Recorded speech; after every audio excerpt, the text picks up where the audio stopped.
Good morning, Sean. Thanks for calling DIY Coach. Looking forward to our call. Uh, Let me ask, Sean, what is it you're hoping to get out of our call today? What information do you need from us? I have ice damming problems for the last 4 winters, and I just don't know how to get rid of it. And what I end up doing in the winter is at some point getting on a ladder and chiseling away ice at the top of my roof. Um, and it's not a very smart thing to keep doing.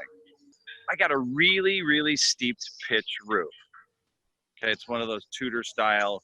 The snow just screams down the roof, gets to the edge of the roof, and it sits there.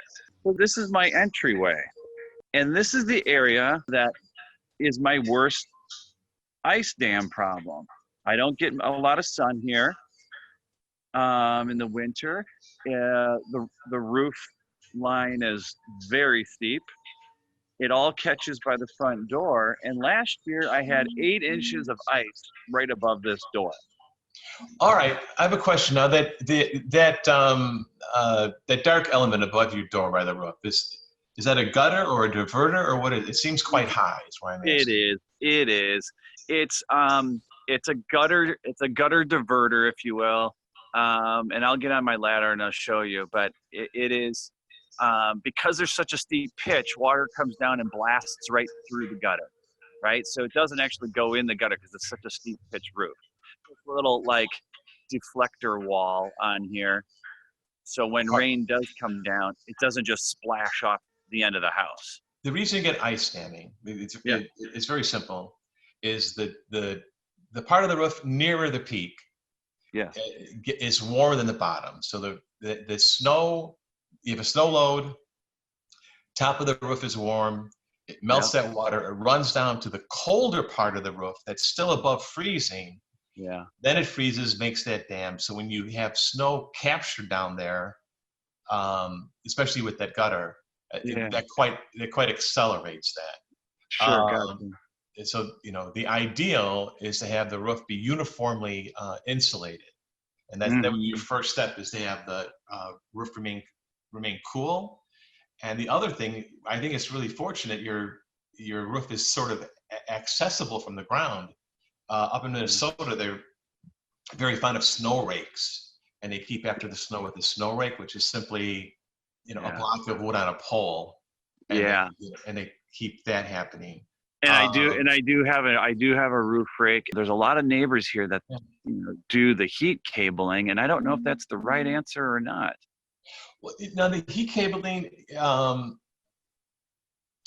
the academic answer is heat cabling is problematic. And it's addressing a problem that might be better addressed with proper insulation and proper water management and the gutters. I mean, my personal thing is that gutters very much contribute to that buildup of snow, especially when they're as high as that.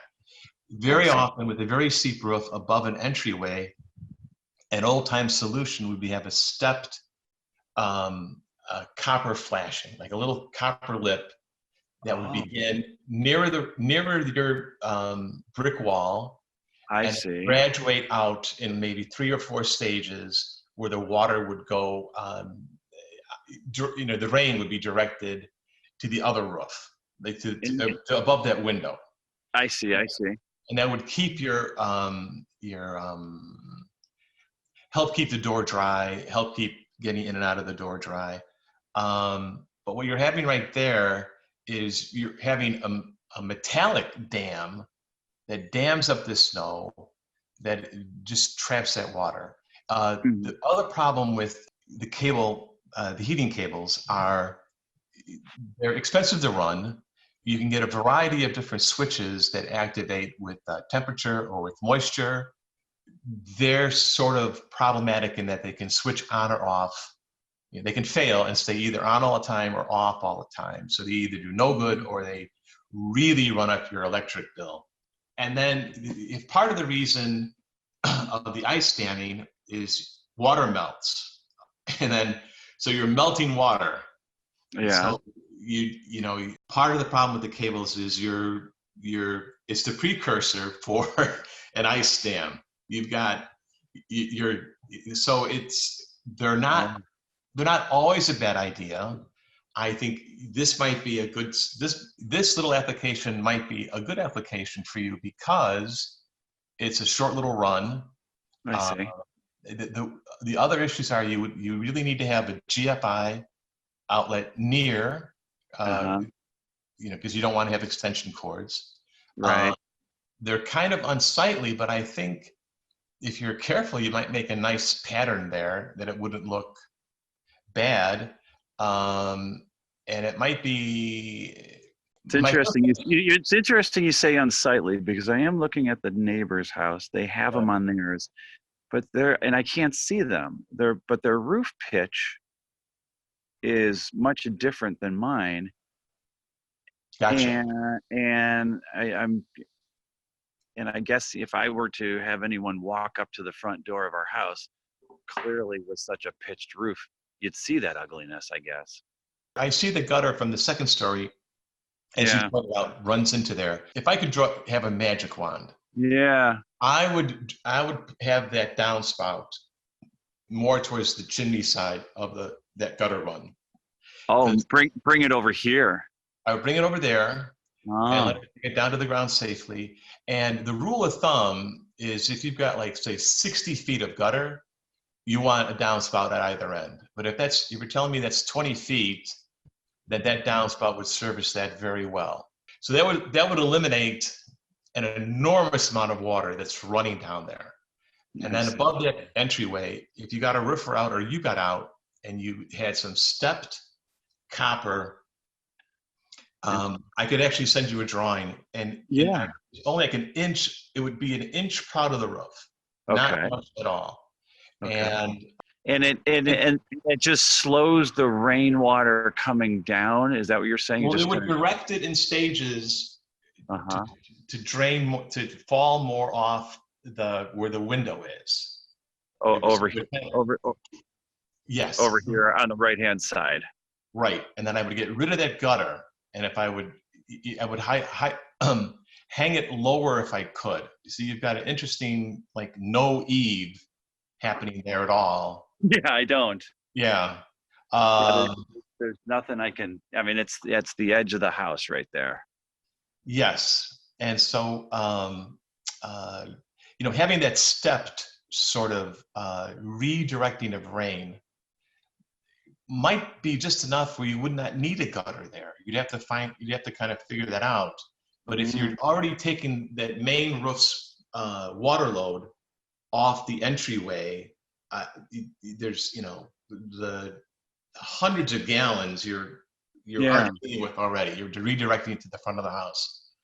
So Uh, so if I'm tracking you, you're saying I'm standing on my ladder. So you're saying put these copper things here, whatever you're going to draw a picture of, and yeah, as the rain comes down, it kind of s- gets spill. It's like a gets spillway. spill.